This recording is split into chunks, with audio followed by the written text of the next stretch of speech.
Welcome everybody to an exciting athlete interview here on the Gym Life Podcast. This is an interview that, man, we were so cool they're so excited. It was so cool to get you here to join me today. 6-time all-time world record holder, the first to lift 1,200 pounds, the first to lift 1,300 pounds, the largest bench press in the history of the world, and for that matter, the largest single lift in the history of the world at 1,320. Also, he's the podcast host of Kolb Strong Power podcast. Jimmy Kolb, man, thanks for joining me. Thanks for having me here. It's a great opportunity. I appreciate your time. Yeah, no, and I appreciate yours, man. We had you on we talked about you on the podcast the other day. That lift just, it still is one of those things that I'm just trying to digest. At 1,320 pounds, I can remember years ago, I'm a little longer in the tooth than a lot of guys. And, hitting that 1,000-pound mark was a big thing back in the day. And we're seeing these lifts exponentially get bigger and bigger and bigger. I don't think there's many guys out there that ever thought we'd even crack 1,200, let alone 1,300. Where did this all start for you, Jimmy? Let's go back kind of to your origin story, getting into powerlifting, and you coming up through the ranks before you even, got to where you're at now. How did it all start for you? Well, I've been involved in sports since before I can remember. I'm actually from Montana originally. Parents did the whole divorce thing. Mom took us to Ohio. So I spent the majority of my life in northeastern Ohio, a little area called Dover. Just normal kid sports. I did the soccer, I did baseball, got into martial arts early on. From 7 to 14, I was in martial arts. I was always in the sports sections at bookstores, wherever. I happened upon the Wiener Bodybuilding Encyclopedia. It was about that thick. I was like, what the hell? Opened it. I was blown away. I was like, holy shit, I want to look like that. That's impressive to me. I want to do that. So I picked up weights immediately at the age of 14. Spent my first 9 months bodybuilding. That's all I knew. And I gained 30 pounds of muscle in 9 months, like newbie gains. Wish I could still do that now. Yeah, don't we all? Yeah. So after those 9 months, I was like, okay, I can be as big as possible down one route or shift and be as strong as possible. I went that way. I thought, even though those guys, I'm not taking anything away from everybody, but why be huge and not be super strong? I want to lift the most weight possible. So I went that route. First 4 years, 14 to 18 years old, just lifted to lift, try to be as strong as possible on every lift, overhead stuff, deadlift, squat, bench, row, anything you could think of. At 18 is when I started actually training in the sport of powerlifting and competing. And it's been ever since. Almost 14 years competing now, and almost 18 years total of being in the gym lifting weights. So your origin story, like most of us, whether you're in any of the strength sports, it kind of started out with that bodybuilding thing. I think that's kind of how we all start out. What's interesting to me is you carry over a lot of that into your training today. I mean, it seems like it, as I've kind of watched you do a lot with videos on YouTube and things like that of your training. You kind of carry a lot of unique lifts over. You don't see a lot of power lifters doing a lot of what you do. I'm gathering that's just kind of from that upbringing a bit, where you took some of these lifts and made them kind of your own. Yeah, I still bodybuilding and powerlifting was always this force that just could not come together. Yeah, back in the 70s, 60s, it was they trained together, lifted together, and then something happened, and then the bodybuilders and powerlifters just completely separated. Yeah.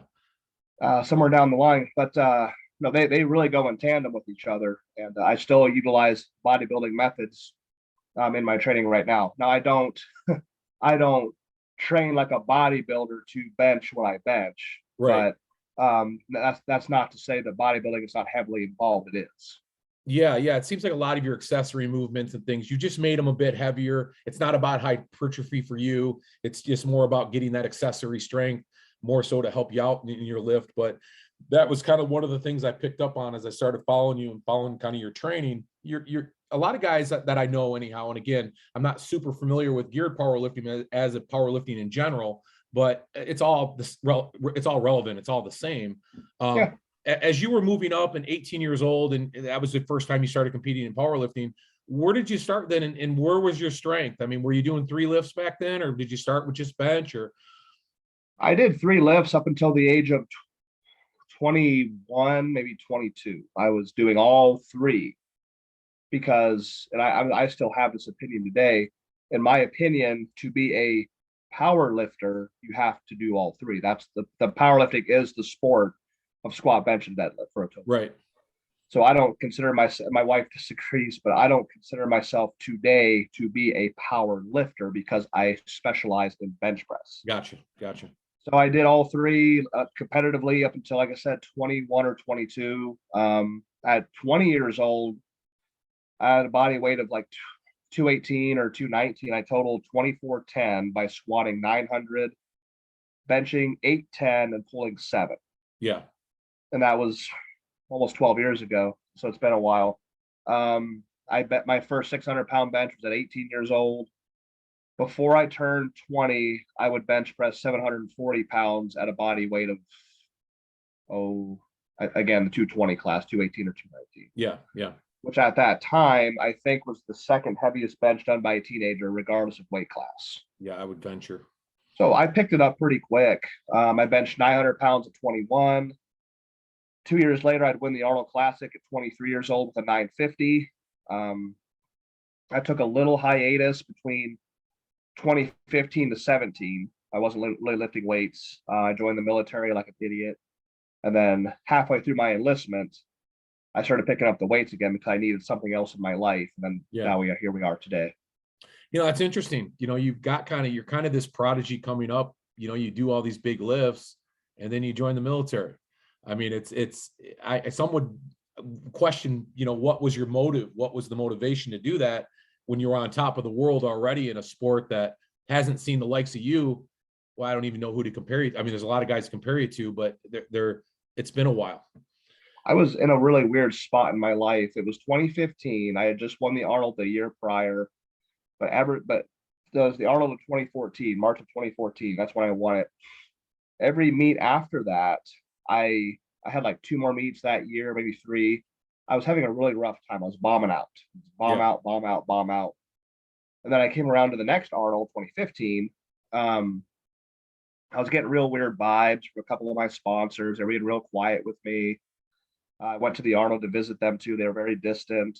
Things were just very off in 2015. And I bombed out at the Arnold. I bombed out of that bench bash that year, trying to reclaim my title. I bombed out. I actually attempted 1,000 pounds that time. So I was attempting 1,000 pounds as far back as 2015 at a considerable lighter body weight. And then after that, I was like, hey, sponsors, hey, friends, hey, everybody, I think I'm going to take a little bit of a break from competing. Yeah. I'm not feeling it. I'm just going to train and try to have fun. And that eventually led into me just walking away from the weights completely. And I was became a working man at a local brick manufacturing company called Belton Brick.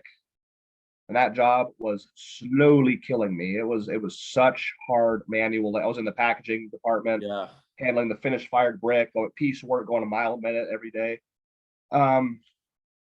So me and my wife were just kind of surviving, not really living. And I thought, hey, I've gotten married, I've worked jobs, done my sport. I've been so, I don't like the word privilege. I don't like the word blessed either. I've had a good life so far. Right. Why not maybe take, since I'm not doing anything, why not take the next 4 years minimum and just kind of give back? So when I'm 80 years old, I can say I served and gave back to my country. Yeah. That's kind of how it happened. Sure. Yeah, I think it's just interesting, because I think a lot of guys kind of in all the lifting sports, because it's a tough business to make a living in, right? I mean, you're not really making a living. We're giving it back as quickly as we're getting it, if you're getting anything at all.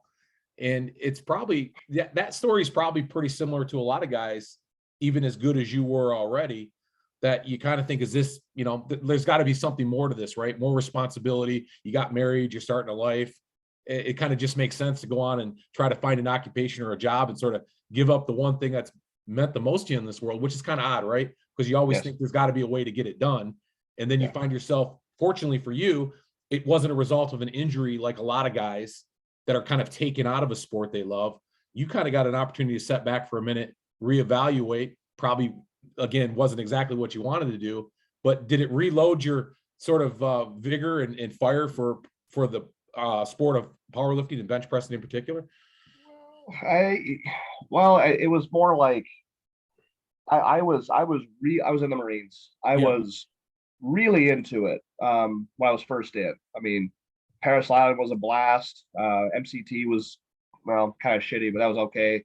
I was stationed at Fort Lee in Virginia for my schooling. I was an armor, so I went to the ordnance schooling on the other side of the base there, and things were great. And I actually started picking up weights because I had the experience, but I was actually trying to increase my run time because Yeah. what was holding me back was not the cardiovascular at that point. It was my legs. I was like, my legs would give out. They were just so out of shape, under condition. So I started squatting in an effort to make my legs more conditioned for running, which sounds ridiculous because it's me. But and that kind of the iron bug, wherever it bit me, it never truly went away. It just kind of stayed there, went quiet, and that sparked it back up. Yeah. I just started lifting weights again, full bore, right back into it. Called Anderson Powerlifting about a year in, like, hey, I want to get back on the team and start competing. They're like, what do you need? Here you go. Right. Back on. Yeah. You never left. We never got rid of you. You just kind of did your own thing for a minute. So it wasn't like the Marine Corps necessarily sparked it. It was just kind of a coincidental, let me try to use weights to make my career better.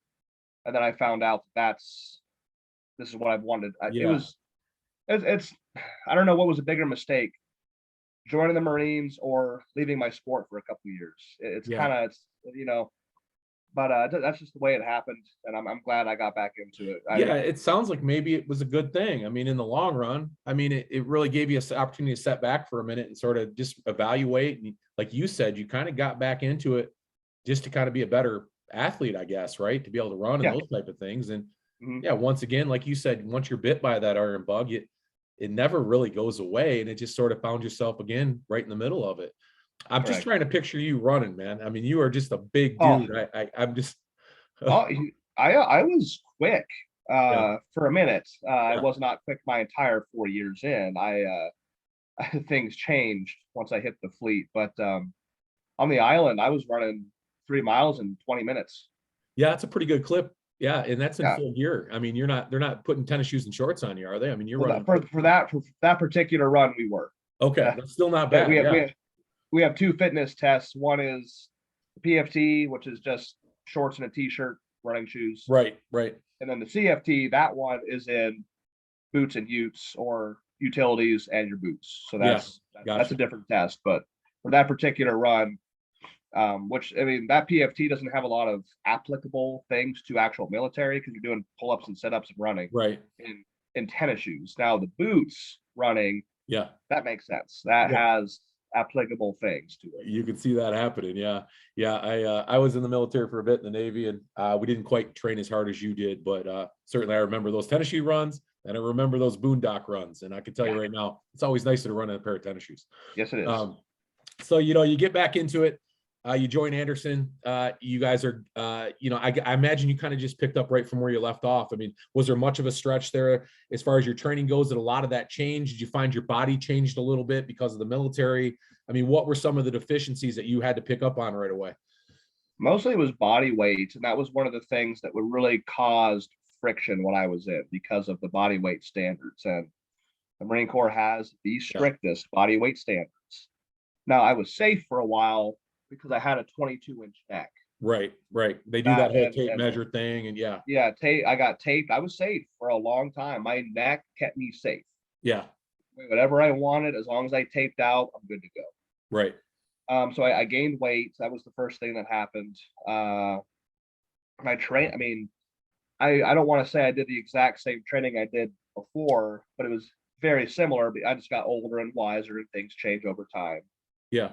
I just picked it up like where I left off and got right back into it. Just I think I even wrote it down somewhere. It was the start of my psycho training. Just like I'm going full bore back into it like a fucking madman.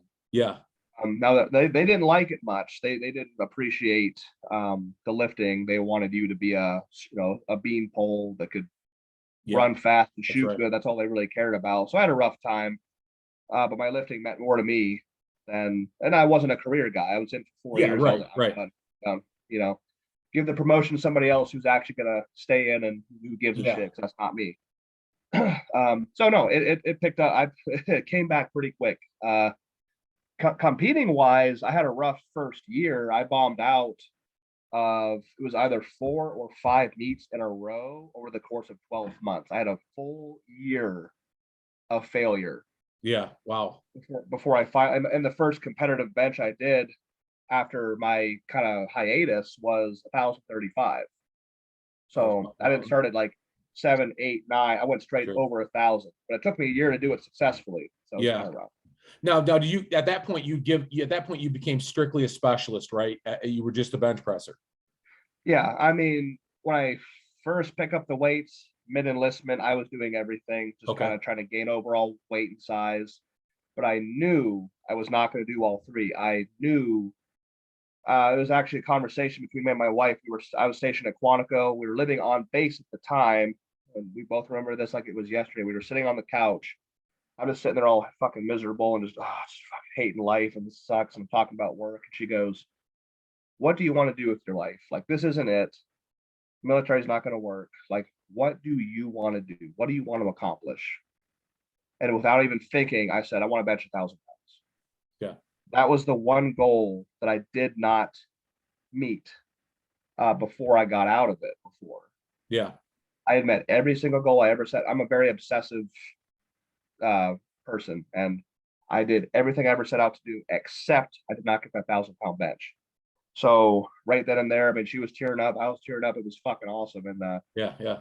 so I just that was it. But I knew that I wanted to just compete and bench, Gotcha. and that's what I've been doing ever since. Now there is talk of me getting back into full power, maybe like a year's time, but for Yeah. the last few years, it's been just bench. Yeah. I could totally see that too, because I saw you fucking around with the deadlift not too long ago, and you didn't lose much, Jimmy. I mean, I don't know what was on there. I couldn't count the plates, but I know there was 7 or 8 on there, and didn't look like you had much problem picking it off the floor. Yeah, yeah, it's I'm not built for certain. I can squat and bench. I don't I know I'm never gonna be a world class deadlifter. I'm not built for I'm built to bench, Yeah. which is awesome, which means I am not built to deadlift. Right. Right. So Very rarely are you both. Yeah. That's a fact. But you yeah. know what? Being a total guy, I mean, it's reasonable to say that you'll be right back up there in the top of the world, even in a total. So, yeah, that would be fun to see. Yeah, I'm encouraging that, as a matter of fact, because Oh, very yeah, you good. got something going on there. That's a fact, man. Um, Cool. so when you were in the military, you the last 2 years of your enlistment, then you were back in the game. Mhm. And where was your body weight at then? Because I know you're doing things now, what, in the mid 240s? Oh no. I'm 315 pounds right now. Oh, I guess I was looking at a couple of your other records. Yeah. Oh yeah, I mean I've got records. I hold across those 6 all-time world records you mentioned. They're actually across 4 different Yeah. weight classes. Okay. I hold records from 242, 275, 308, super heavyweight, Yeah. Okay. Right. Right. broad spectrum. But right now, currently, I'm sitting in the super heavyweights about 315. Yeah. Um, Okay. so I weighed the heaviest I weighed when I was in was two, two, what was it, 273. Holy shit. I was 273. Now that was my last year. I actually benched 1,035 Yeah. within the last 6 months that I was enlisted. Yeah. So I benched 1,035 as an active duty Marine at that body weight. And then I didn't compete until I got out again. That was November of 2020. So I Yeah. did that bench in March. I got out in November. I mean, I went on terminal leave in like August or something, Yeah. so after I did that bench, towards the end when I almost got out, I did get up to like 280, Okay. 285. And obviously at that point, nobody really gives a shit about you. Oh, he's getting out. We don't care. Yeah, what you, right, I right. didn't even wear my uniform the last 3 months I was there. Yeah, yeah. I went in just like this, short t-shirts. I didn't care. I was like, oh, Yeah, I'm that's a done. lot of guys across the board and all the different services. Yeah, Yeah, that's generally how you go out. yeah. Yeah, it's interesting to me because I remember being on base and in Point Loma, and it was a sub tender, and we were just it was dry docked. Back in the day, nobody was doing anything when I was in, and Mhm. we had a couple guys on base that were bodybuilders. Leo Ingram was one of them. Way back, this is going back a ways. Yeah, maybe a little older than you are, but I can remember him being at 280 walking around. I'm just trying to picture you right now as a Marine at 280 walking around.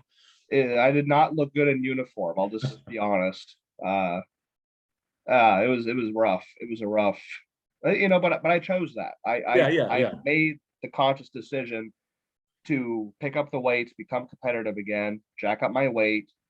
They didn't like it. It was rough.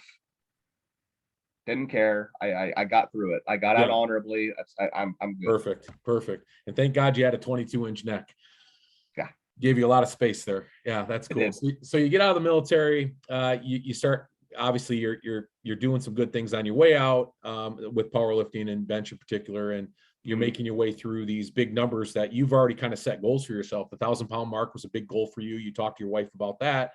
You Mhm. hit that. I mean, as a power lifter of that stature and your bench pressure in particular of that stature, you're hitting numbers now that are relative to 1% of all benchers out there at best.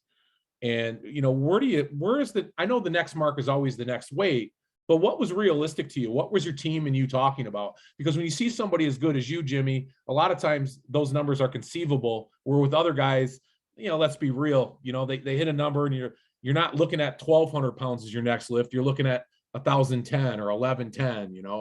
What were you guys talking about, and how did you kind of come about, with some of these bigger goals? So my first 1,000-pound bench was done in multiply, which is multiple layers of the Yeah, polyester shirt. So then I was training for a while. I mean, obviously, everybody wants to have, or in my little niche, wants to have the biggest bench. right. That was always on the horizon. Like, well, we got to shoot for. Because at this time, it was still Tiny Meeker's 1102 in multiply Okay.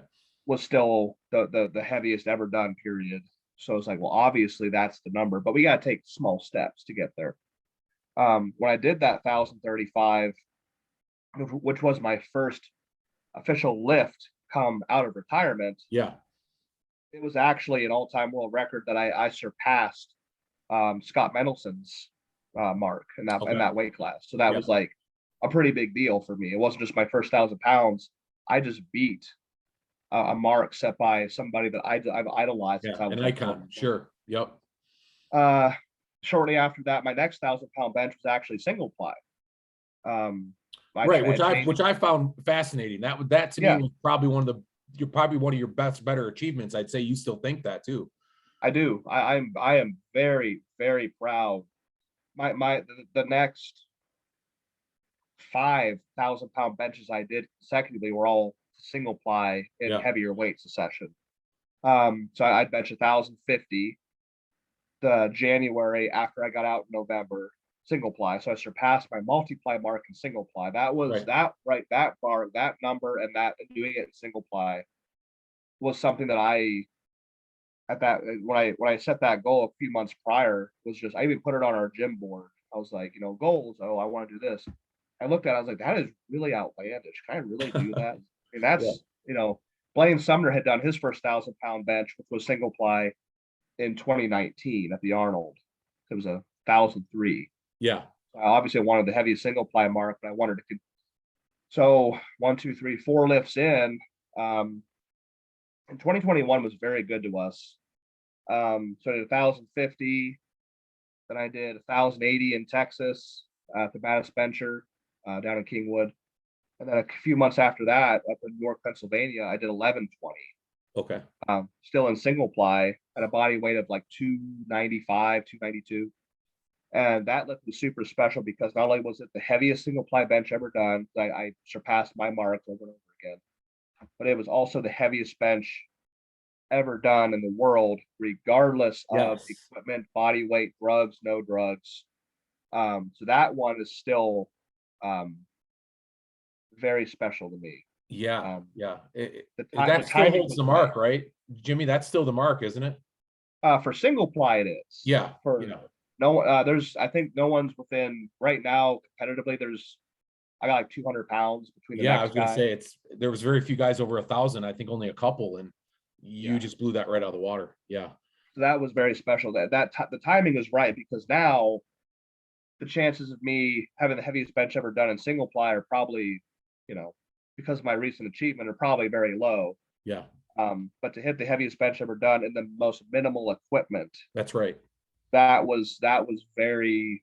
I was very pleased with that Yeah, one. Yeah, I would say that to me, don't get me wrong, 1320 is a big number, but that Sure. in a single ply, knowing Yeah. that no matter how good the equipment gets, it's never gonna be better than a single ply in a single ply competition. Right. That's pretty special. Yeah, that's Yeah. awesome. Yeah. Yeah. So going from there, you're doing all this great stuff in single ply. Obviously, in the back of your mind, wait a second. I mean, these numbers are real to me now when you're talking 1,200 plus pounds. Yes. Yep. Um, uh, the 1,200-pound bench has been attempted or been talked about. Scott Mendelson's been talking about 1,200-pound bench for years now. Years. Yeah. A lot of years. He's handled it in the gym. Meeker, Canelli, all the big boys have all handled that kind of weight in training, Right. but it had not been accomplished in a meet. So come November of this previous year, 2021, just a few months ago, Tiny Meeker would fly up to a meet that I was doing in York, Pennsylvania again. I was still doing single ply because the IPA will recognize if you come to them and say, "Hey, Fred Fisher, president of the IPA, I'm benching single ply. Please check my equipment before and after my lift." Yeah. They will recognize that if you request it. He came up and benched 1125, so he surpassed my mark by 5 pounds. But he was using this new type of equipment out there, which is now classified as unlimited. You're So right. Right. you've got the single ply poly, you've got the multiply poly, whole new division called unlimited. These shirts are made of essentially knee wrap material. Right. Right. Everybody's familiar with knee wraps. That's what these shirts are made of. So it's this whole separate division because it's nothing like poly at all. Right. So he outbenched my mark by 5 pounds. I bombed out. I bloated. I was back then. I wasn't working my lower body quite as much. I was a bloated 315. Yeah. I was so bloated that when I actually got I attempted 1,070, 1,040, 1,050 in my single ply. Yeah. And when I took the weights out, I was so bloated to try to maintain that 315 body weight that when I had the weight in my hands, I couldn't get a breath. Oh, geez. Yeah. I couldn't get air before I went down. So that was bothersome. I bombed out, like I couldn't get a good lift in. Now I'm a real 315 with my lower body development, where that air restriction is not a problem. Yeah. Yeah. Yeah. At least as much. So that was November. And I came upon the same type of equipment that's now that unlimited division. Right. Normally it's Anderson Powerlifting now works with a man named Rob Farrell. He makes these new band shirts. Yeah. They're called F8s. He's a great guy. I love working with him. He gives to the sport, donates money. Awesome ambassador for the sport and a fantastic, talented lifter himself. I worked with him, got the same equipment, that Tiny Meeker, like everybody else is using band shirts except for me. I was the last guy. I was kind of the last one to be like, I don't really want to do it. Did it, trained with it for the next December, January, February, next 3 months, 4 months almost. And then we come to that meet here just about 4 weeks ago. And that's where I hit the 1320 in this different division. With that same type of new band shirt that these guys were using.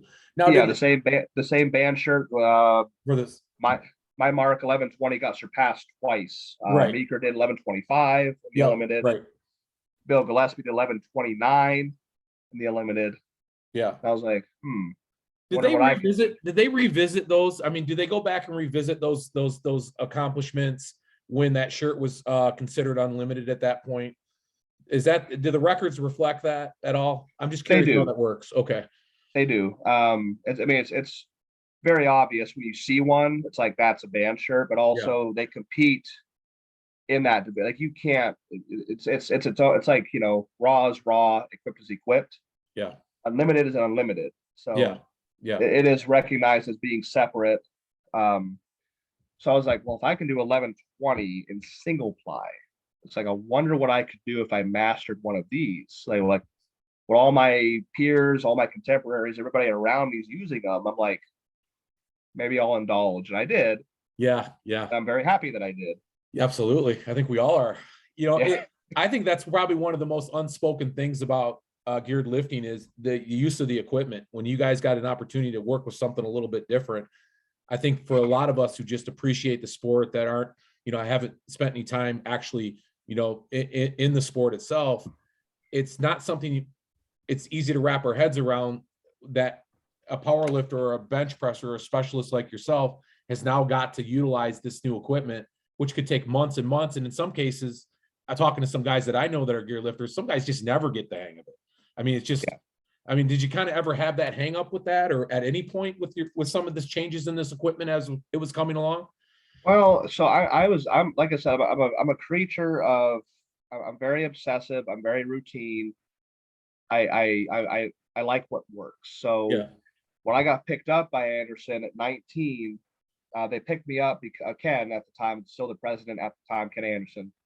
I had benched 700 pounds for the first time as a teenager. And I was still using a Karen Klein double denim bench shirt. This is Right. raggedy, old thing. And so he sent me a katana, a double ply katana, because they're a distributor for Titan equipment right now, Yep. or have been for the long time. So got a katana and it worked. That's how I benched 725 and 740 as a teen. And the Titan katana would bring me 800, all the numbers after 8, 900, all my 900-pound lifts, 1,000, 1,100, from 700 plus all the way to 1120. Over the course of these last 10 or 11 years, I've used only katanas. Okay. Different variations of katanas: single ply, multiply, open back, low scoop, Velcro, no Velcro, whatever. Sure. Yeah. Just katanas, and they've always worked. So I never got into a lot of different equipment because me and my katanas just really worked in tandem with each other. Right. So, but now the band shirts are a whole nother monster by themselves, a whole different set of, same overall goal, but different construction, different material. But the man who taught me how to bench back when I was a teenager, name was Adam Hicks. And Adam Hicks at the time, back in the early 2000s, was the third youngest to bench 700 pounds. So this man was God in my young eyes, just this giant mammoth monster of a human. And he's the one who gave me that denim bench shirt. He said, if you can learn to bench in this, you can bench in anything. There you go. Yeah. And I had a little bit of trouble with the band shirts at first. I was really frustrated with them. Working with Rob close and talking about it, calling him and texting him, got one to work, one to fit me correctly, and the results. In all reality, it was a pretty quick turnaround, though. It sounds like it was. No, it was. I mean, in actual training with this one particular piece of equipment, it took me 3 months turnaround time, and I did 1320. As far as I know, that's pretty damn fast. Yeah, compared to some guys I've talked to. Yeah.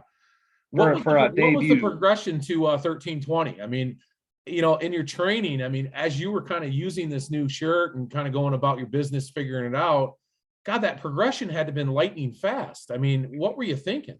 So I've handled weights. People, I always make a point to say this, is that I've handled weights in my polys, in my katanas, my single plies, my double ply katanas. I've handled weights up to 1,300 pounds in the gym. That 11, lot of 11s, few 12s, and a couple of 13s. I've done those kind of weights before. In very, very temperamental asshole katanas that just are so temperamental when you use them sometimes. Right. Very hard to master. So, but the band shirts allowed me to handle these weights more often without being obliterated, because polys just destroy Yeah. your body. I'd have skin hanging off my I've arms, seen it. I've seen bleeding, it. Yep. busted blood vessels. Just I'd be on the floor for 15 minutes sometimes after these sets. But the band shirts are different, and the way they work and behave, just the nature of the material they're made of. Um, so I started handling 12. Very confident with that. Oh, okay, cool. 1250, 1300 became normal weights. Like not even like 1,000 pounds is now irrelevant. Now all the working Yeah. weights are 1200 and up. Right. Right. And then eventually, after handling 1300, I said, "Hey guys, would it be cool to like handle 1400 for the first time ever?" They're like, "Whoa, I don't know." Yeah. And then 1400 became a normal. I've handled 1400, and this is just within the 3 months before my meet. Yeah. I handled 1400 like 3 different times: 1400, 1405, and 1425. Getting my body adapted and adjusted to those kind of poundages. So when I came down to do the meet numbers, 1225 and 1320, Yeah. they're astronomical numbers, but they're normal because we do this kind of thing every single Yeah. weekend, Yeah. week in and week out. I think as a spectator and a lot of my listeners out there that are trying to, they're putting themselves, I already know when they're going to watch this, they're going to put themselves in that bench right today. And they're going to be thinking about when they got weight over them, right? That unrack point when we're talking about all this weight. And essentially that's what you're talking about, right? Getting comfortable with this weight from a CNS standpoint from that. Yes. Okay. Yeah, that's what gets me thinking about it, kind of just, being able to, when you talk about handling weight, I mean, really that's what it is, right? I mean, you're feeling that weight in your CNS. It's CNS it's adaptation. Okay. Strength, getting stronger is the name of the game, the end goal. Right. You gotta be strong to handle these kind of loads. But when you get up to these kind of loads, it's not just absolute strength, it's CNS adaptation, it's joints, connective tissues, and bone Yes. Yes. adaptation over time. And people drive me nuts. If you can bench 600 in a poly, if you're a 400-pound raw bencher, you bench 600 pounds in a katana, just because you can put on a band shirt and handle 900 or 1,000 pounds probably Right. does not mean you should, That's right. because people are breaking their arms. Oh yeah. Yeah. In the martial arts, that's where I originally had learned about bone, because we would hit things over and over again to develop our bones, because they're Yeah. made of the calcium structures that break down and rebuild themselves over time. Bone is one of those things where if you don't use it, you lose it. Yeah. Astronauts, with zero gravity and things. So I've had to utilize these last 18 years of going from benching 120 pounds as a 14-year-old to now benching 1320 and almost 32. Yeah. To slowly adapt over almost 2 decades to be able to handle these kind of loads. So CNS adaptation, that is a simple way to put it then, because I think a lot of us, when we're thinking about becoming bigger benchers or bigger anything for that matter, the idea it's a slow progression is real. I mean, it Yes. doesn't matter what you're doing, what you're taking, what supplement you're taking. It doesn't even matter unless you adapt that CNS. Correct. Yeah. I always give the example of the bodybuilder who can bench 500 pounds for sets of 12. Right. That's holy That's shit. That's fucking a great. spectacle. Yeah. It's awesome. He will get out benched on the 1 rep max by the power lifter who can bench 500 pounds for maybe 2 reps. Right. Because for the power lifter, 500 pounds is straining his body, his CNS. That's super heavy weight for him. Yeah. He has the central nervous system developed to now Okay. handle way more the bodybuilder can. Yeah. So what would you say to these young benchers, young power lifters out there? What's the best way to develop that? I know getting underweight, I get that, but is there a methodology that you use to work on your CNS a little bit, since we're on that subject? I mean, I do. I need to mention that what I'm about to say may not. I mean, there's anomalies everywhere. It could work for one few people, Right. Sure. but Sure. Yeah. my friends, my peers are very curious as to my. It goes down to genetics and your traits and whatever, but like my CNS has a very, very fast turnaround time. Yeah. I'm guessing.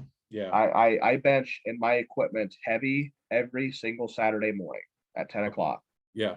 I don't take time off. I don't cycle. I don't periodize. I don't do peaks. I don't do any of that stuff. I lift heavy weights year round, no Right. breaks. You were just born to lift heavy shit, Jimmy. That's it, And right? I enjoy it. That's Yeah. the thing too. I like, and my simple methodology is just, if you want to get stronger, lift heavy weights on the platform, you gotta lift super heavy shit in the gym. Like, Yeah. very Right. basic philosophy. But so the way I do it might not work for everybody.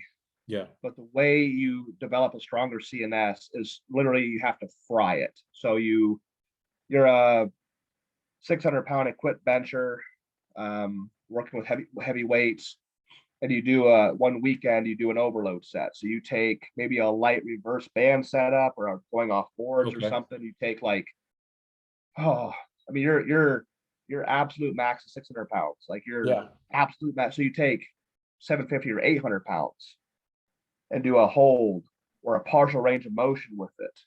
Right. And that 200-pound overload on what your body can actually, your CNS can actually handle, Yep. it's gonna fry that CNS like a fried computer chip. So we're not talking about just working this into a part of a routine. When you're talking about frying your CNS, you're saying that's your routine for the day, is to beat Yes. the shit out of your CNS. Yes, because and you're gonna feel like absolute dog shit the next few days. And the next time you come into bench the week later, you might notice it's not something you can actually feel. I mean, you might physically feel, oh, that was, Yeah. but you're not gonna actually know if your CNS is fried until you come to bench the next week. And everything feels heavy. When I fry mine, I actually shake under weights. Gotcha. I'm a very stable lifter. If I'm shaking, I'm like, oh, I did the I'm not job. at my best. Yeah. And then it might take one more week to rest and recover. Yeah. And then once that CNS is better, it comes back stronger than it was. And then you lift heavy weights, lift heavy weights, lift heavy Right. weights. And every couple of months, you do this frying process over and over and over again over a long period of time. Yeah. And that's how we develop the ability to handle these loads. I think this is pretty informative, because I know I deal with a lot of folks. I work with the USAPL here in Michigan, and a lot of young lifters and a lot of middle-aged lifters, just whatever, a lot of newer lifters. And I think that's one of the biggest mistakes that's made out there after listening to you, is there's just not enough time that these new lifters are putting into training their CNS, and expecting this big result is almost impossible without it. Matter of fact, it's just not possible. Yeah. No, I see a lot of, I mean, I surround myself with successful and very smart people, even on the younger side. But I see a lot of people that maybe are outside of our circle or niche or whatever, not even at our own gym, just elsewhere. I'm just watching them go through the same thing Yeah. over and over, and the weights never change, and even their expressions never change. I never see a grind. I never see an effort. I'm just like, they're just going through the motions, and then they have these minute, tiny little, bumps in success on their totals. And I'm like, well, I don't know. It's just this new age way of lifting that I just don't understand. Yeah, it is pretty maddening. I mean, I'm not really super familiar with it in what I do, but yeah, I see the same thing, and I'm going, "What? This doesn't make this is maddening. This is like trying to get the same result doing the same thing over and over again." It's just, And yeah, if anybody, if anybody, those many people who say no of Louis Simmons or Westside Barbell should know, because he talks about it all the time, is the law of accommodation. yeah, Do the same thing over and over again. Your body's going to be like, sure, I know what this, I'm not going to respond to this stress. When's the time to go home? I know what this is. You got to change it up. yeah. It's Simple. the same thing with everything, right? I mean, when it comes to your body, it's always trying to get out the easy way, and if you don't, get in there and shake it up a little bit, it's just going to keep. Yeah, I get what you're saying. Yeah. So who are some of the guys? I mean, you're naming some fucking names that are just, these guys should have like bronze statues of them, like all around the gyms, all around the world, as far as I'm concerned. But who Right. are the guys that you gravitated towards as you're coming up and still coming up? Jimmy, I don't see you going anywhere for 15, 20 years here, but you're already at that status. You're an icon. You're a guy that got there quicker than a lot of guys ever did, which has got to just be just so humbling for you. But who were some of the guys that you kind of patterned yourself after, their work ethic, just maybe who they were, their personalities? I'm sure that's not a very short list. I'm sure it's a long list, but are there some guys in particular? The ones that stand out, and again, I love powerlifting as a sport. Like I mentioned earlier, I'm getting back into full power here down the road. Can't wait. But I can. But I at heart have a passion for the bench, and I am in the bench only side of the sport primarily. I know of power lifters currently raw equipped both. I am very, very involved in the bench only community. Yeah. But growing up, I mean, the four names that I can narrow it down to, because I can do that, I have four, was Ryan Kennelly, Scott Mendelson, Gene Richlack, who we lost a few years ago. Yep. And Tiny Meek, the four OG 1,000-pound bench. I mean, really the four horsemen, right? I mean, honestly, when I hear those names, it's exactly what I think. Yeah. And Jimmy, to put yourself in that conversation now when guys are coming up, and Jimmy Kolb is going to be on that list. You're there, brother. I don't know. I wasn't brought up to, I don't have a tolerance for, maybe it's a mistake. I'm not good at branding myself. Yeah. I'm not good at putting myself out there. I don't have a tolerance for like that. The extreme shitty attitudes, the egos, and being loud and boisterous. Maybe that's why a lot of people don't know me, because I'm not loud and annoying. I don't make a fuss and whatever. Yeah, right. I like lifting weights, being successful and having fun. If people recognize me for it, that's kind of a bonus. But really and truly, it's for one person, and that's myself. Right. But good God, I to the people ask me who I think is still the best bencher ever. I still to this day say Ryan Kennelly, no hesitation. The man just he eventually his number got surpassed. He doesn't have heavy bench anymore, but the man's unadulterated fucking dominance in the sport was just unprecedented. Truly, raw or equipped. That's right. Road to the Arnold came out in the late 2000s, and I still have that DVD somewhere. I'm really good friends with Brian. Scott, I love to death. He's hilarious, and he held the raw and the equipped record at the same time. Meeker and me are still really good friends. He obviously was benching 1,100 plus a few times, and Gene being the how do you say it? The not the original. He was the first to do 9, first to do 1,000. He was the I don't know the word I'm looking for. Pioneer, I guess. Yeah, pioneer. He was a pioneer in the sport. Yep. You know, just and I still do some of his wife's meets, the RPS Federation. Okay. Yeah. I still support them, and she's still running meets right now. So those four guys is where I could narrow it down to. Yeah, and it seems like you picked four guys that not only define the sport, but they are pioneers. I mean, let's face it, your record's going to be broke someday as well by somebody. But we all encourage that. We want to see that, because it just means there's an evolution of the sport going on in all of our sports that we love. Yeah. I kind of use the term that records are really just kind of rented. They are. Yeah. For a while, that we have them so they can be broken. I've never been in this position except for this meet that we're talking about, my 1320 meet. The only thing that can never be taken away from me from this competition, and this is the first time I've been in this position in my entire career, is being the first to do 12 and the first to do 13. Yeah, that's right.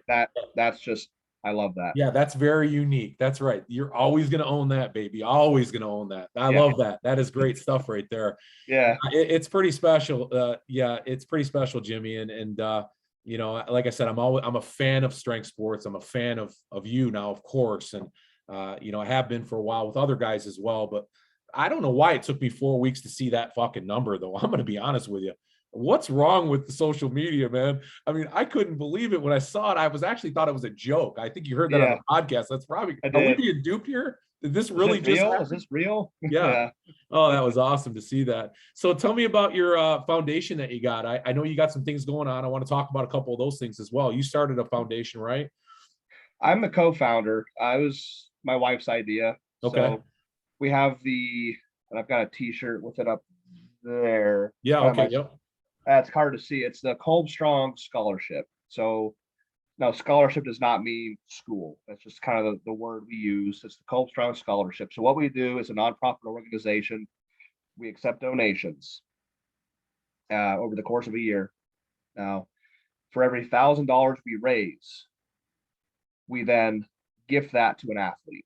So, for example, this past year, we actually started it mid through the year, like August or September. So we didn't quite have a full year. We still raised $3,000 before the end of December. Nice. So then we turn around beginning of this year and we accept applications from young and up and coming powerlifters. That's teenage to junior. So 13 to 23, that 10-year gap. Yep. They apply, they tell us their story, they get recommendation letters from like fellow lifters or coaches or gym owners, whatever it is. We have a small panel, myself, my wife, our gym owner, and our really good friend and competitor, Amber Hansen, who is the heaviest female bencher ever. That's cool. Yeah, yeah. And we look at all of them and we pick the ones who need it the most. Okay. Collectively, between the four of us, we decide who really needs it. And we send these people $1,000 to help them with their sport, gym fees, new equipment, gas, food, whatever you need. It is for your help. That's nice. Yeah, we know this stuff costs money, and it's tough sometimes for these kids that don't have the ability to get out there and really enjoy it the way we're enjoying it. So that's awesome to see and hear. You also do a podcast. I've listened to it. I love it. Yeah, it's hard for me to be consistent. I've tried really hard. It's just with I knew the first half of this year was going to be just going to be you think so busy. It's like you just benched 1,300 pounds or something. I mean, what's going on? So that meet started this whole downward snowball of just how busy we're going to be. I've not been home this is my first week home ever since that meet. Competition, straight to Ohio for the Arnold all week. We came home for a couple days, back on the road to go back to York to help judge and officiate a competition RPS meet up in York. Yeah. We came home and we've been home ever since Monday till now. But then next week, we're getting on a plane down to Florida to Boca Raton for the WPO bench bash for cash. Nice. Yeah. A week and a half later, driving back up to Cincinnati, Ohio for the women's pro-am. We got some gals that are competing on both days. We're going up there to help them. And then a month and a half later after that, going down to Kingwood, Texas for the Baddest Bencher 2. Yeah. That's all I know so far. There might be more, but I would imagine you're going to have a pretty packed year, not just these 6 months. You're on top of the world right now, Jimmy. Hey, what did you put that 225 up for? How many times did you get that reverse grip? I did 73 reps at the Arnold. Jeez, oh Beats. That's crazy. When did you start reverse grip benching? How long ago did you do that? 2 years ago. About 2.5 years ago. Yeah. And besides the constant getting stronger adaptation, getting more efficient in equipment, I really credit the reverse grip bench for my explosion in strength over these last year and a half or so. Really? Every time I grab a bar, what I call not equipped, so raw, as some people call it. But, I reverse grip. I do not bench pronated ever without a piece of equipment on. And you attribute a lot of your gains to that then? No kidding. I do. Yeah. I do.